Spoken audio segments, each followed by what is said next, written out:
Brought to you by Unienzyme. जब gas सताए यूनियनजाइम लो। इसके तत्व गैस की जड़ पे काम करे और खाना पचाए आपके डाइजेस्टिव सिस्टम की तरह, जो दे बदहजमी से आराम। यूनियनजाइम, गैस भगाओ, खाना बचाओ। किसी भी तरह के विजय जुलूस की अनुमति जिला प्रशासन नहीं देगा। कोई प्रत्याशी विजय जुलूस के लिए दुराग्रह न करे। आपने देखा है कि विगत 7 चरणों में चुनाव बिल्कुल शांतिपूर्ण रहे हैं, कोई भी हिंसक घटना नहीं हुई है। सभी से अपील है शासन की कि मतगणना को भी पूर्णतः शांतिपूर्ण रखें। मतगणना स्थल पर केवल वही व्यक्ति प्रवेश करेगा जिसके लिए जिला प्रशासन के द्वारा वहां अधिकृत पास निर्गत किए जाएंगे। प्रदेश में संपन्न हुए 80 लोकसभा क्षेत्रों के सामान्य एवं 4 विधानसभा क्षेत्रों के उपनिर्वाचन की मतगणना कल दिनांक 4/6 को समय 8 बजे से प्रारंभ होगी। उक्त मतगणना के दृष्टिगत कुल 81 स्थानों पर मतगणना का कार्य संपादित होगा। कल सीईओ यूपी साहब ने प्रेस ब्रीफिंग किया था और आज माननीय भारत निर्वाचन आयोग ने प्रेस को ब्रीफ किया है। सोशल मीडिया में तरह तरह की भ्रामक एवं गलत अफवाहें भी चल रही हैं। माननीय आयोग ने उनका निराकरण किया है अपने स्तर से। मैं उनमें से कुछ जो माननीय आयोग के निर्देश हैं उनके कुछ संगत अंश आपसे शेयर करूंगा। समस्त मतगणना एवं सीलिंग की कार्रवाई सीसीटीवी की निगरानी में की जाएगी। मतगणना स्थल परिसर में मीडिया सेंटर स्थापित किया जा रहा है। सूचना विभाग से एक अधिकारी मीडिया सेंटर के प्रभारी रहेंगे। आरओ द्वारा नियुक्त अधिकारियों द्वारा समय समय पर छोटे समूहों में मीडिया बंधुओं को मतगणना हॉल का भ्रमण भी कराया जाएगा।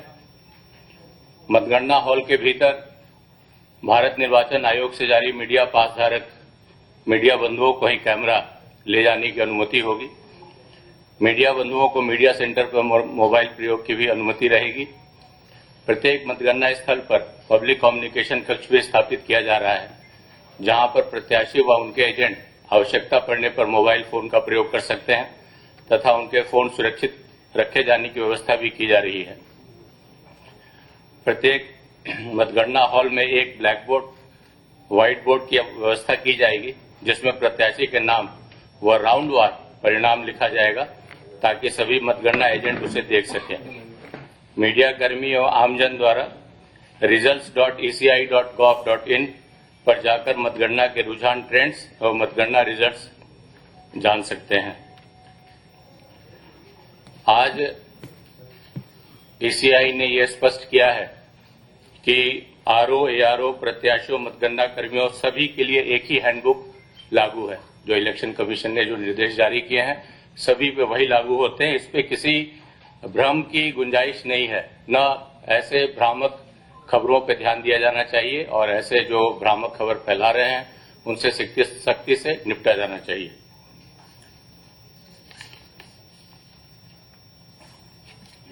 जिलों में जो व्यवस्था की गई है वो चाक चौबंद है। सभी जगह धारा 144 लागू है।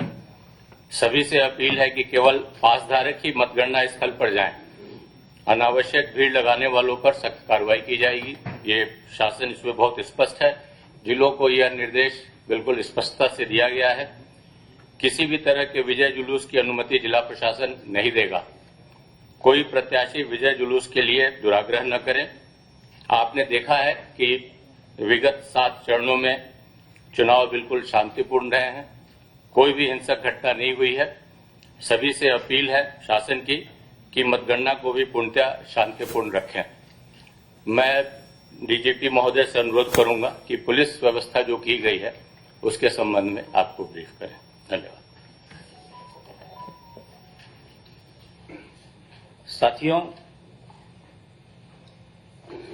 अभी जैसा कि गृह विभाग के एसीएस महोदय ने आपको सभी विस्तृत बातों से अवगत कराया। कुल 75 जनपदों में 81 जगहों पे मतगणना की व्यवस्था होनी है। कुछ ऐसे जनपद हैं जहां 2-2 काउंटिंग सेंटर है। उसको रखते हुए उन सभी परिस्थितियों को दृष्टिगत रखते हुए पुलिस व्यवस्थाएं की गई हैं। इस संबंध में भारतीय निर्वाचन आयोग के जो भी निर्देश हैं उसके हिसाब से ही फोर्स का व्यवस्थापन किया गया है। फोर्स का व्यवस्थापन त्रिस्तरीय है। जो इनर मोस्ट घेरा होगा वो जो केंद्रीय सुरक्षा बल प्रदत्त की गई है उसके द्वारा किया जाएगा। मध्यम घेरा पीएसी के द्वारा लैस होगा तथा आउटर मोस्ट जो घेरा होगा वो स्थानीय पुलिस के द्वारा मैन किया जाएगा। जिस तरह की भौगोलिक स्थिति काउंटिंग स्थान की होगी उस हिसाब से सर्कुलर रूप में व्यवस्थाएं की जाएंगी। मतगणना स्थल पर केवल वही व्यक्ति प्रवेश करेगा जिसके लिए जिला प्रशासन के द्वारा वहां अधिकृत पास निर्गत किए जाएंगे। हमारे जो मीडिया के कर्मी हैं या जो उम्मीदवारों के को जितने व्यक्ति अनुमन्य हैं, इसके अलावा मतदान कर्मी भी जो हैं उनके बारे में जो सैंपल पासेज हैं वो निर्गत किए गए हैं। जो महिला कर्मी हैं मतगणना से संबंधित, प्रेस से संबंधित या जो कैंडिडेट के साथ अगर कोई महिला है तो सबकी फ्रिस्किंग की जाएगी। लेकिन महिलाओं के बारे में ये स्पष्ट निर्देश है कि महिलाओं की चेकिंग उनकी निजता का ध्यान रखते हुए क्लोज्ड इनक्लोजर में महिला कर्मियों के द्वारा ही किया जाएगा। किसी भी परिस्थिति में किसी भी पुरुष के द्वारा महिला कर्मी की चेकिंग नहीं की जाएगी।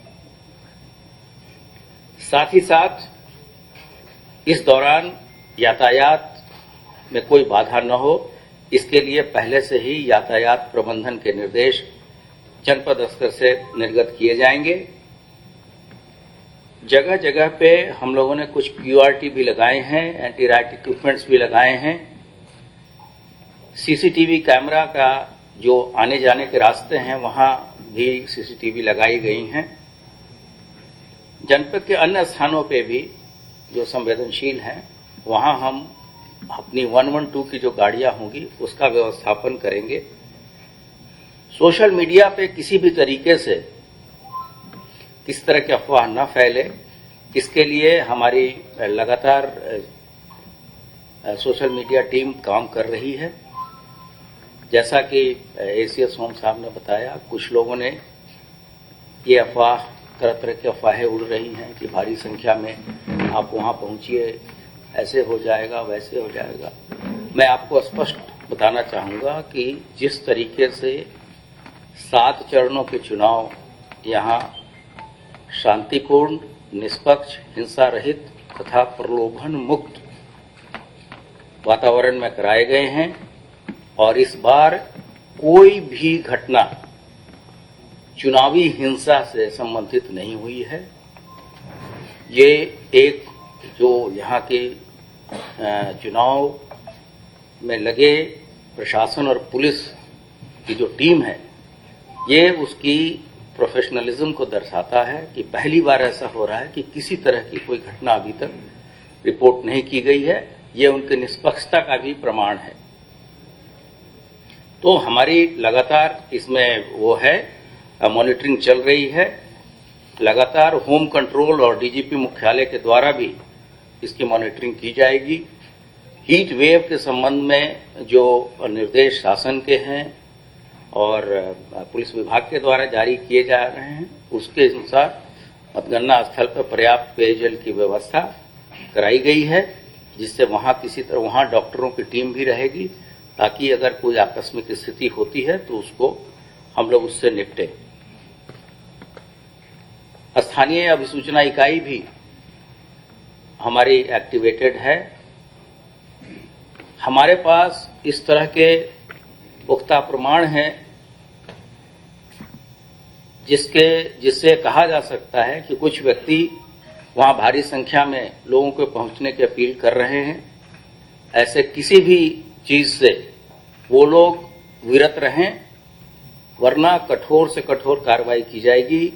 शांति व्यवस्था और कानून व्यवस्था बनाए रखने की जिम्मेदारी स्थानीय पुलिस की है और कोई भी व्यक्ति जो कानून व्यवस्था गड़बड़ करने का प्रयास करेगा उससे बहुत सख्ती से निपटा जाएगा और समय आने पे उसका उन व्यक्तियों के नाम भी हम आपके साथ शेयर करेंगे।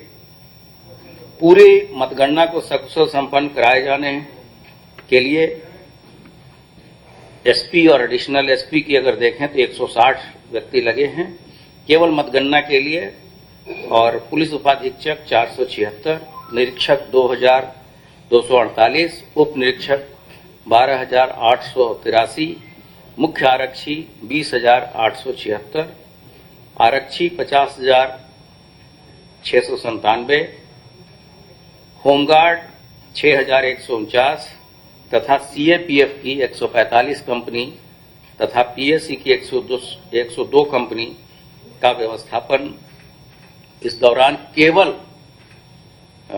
मतगणना के लिए किया गया है। अन्य जो फोर्स है वो पूरे जनपद में शांति व्यवस्था बनाए रखने के लिए उपयोग में लाया जाएगा। 2022 के विधानसभा चुनाव के मतगणना के पहले भी कुछ लोगों ने शांति व्यवस्था भंग करने की कोशिश की थी। उस पर किस तरह की कार्रवाई की गई थी यह सभी को विदित है। मेरा सबसे विनम्र अनुरोध है कि शांति व्यवस्था बनाए रखें। मतगणना पूरी तरीके से माननीय निर्वाचन आयोग के निर्देशों के अनुरूप ही कराई जा रही है। प्रेक्षकगण मौके पे हर एक मतगणना स्थल पे स्वयं मौजूद रहेंगे और समय समय पे पारदर्शिता बरतते हुए जो आयोग के निर्देश हैं प्रेस के माध्यम से तथा उनके अपने बुलेटिन मतगणना या परिणाम के बारे में जारी किए जाएंगे। धन्यवाद।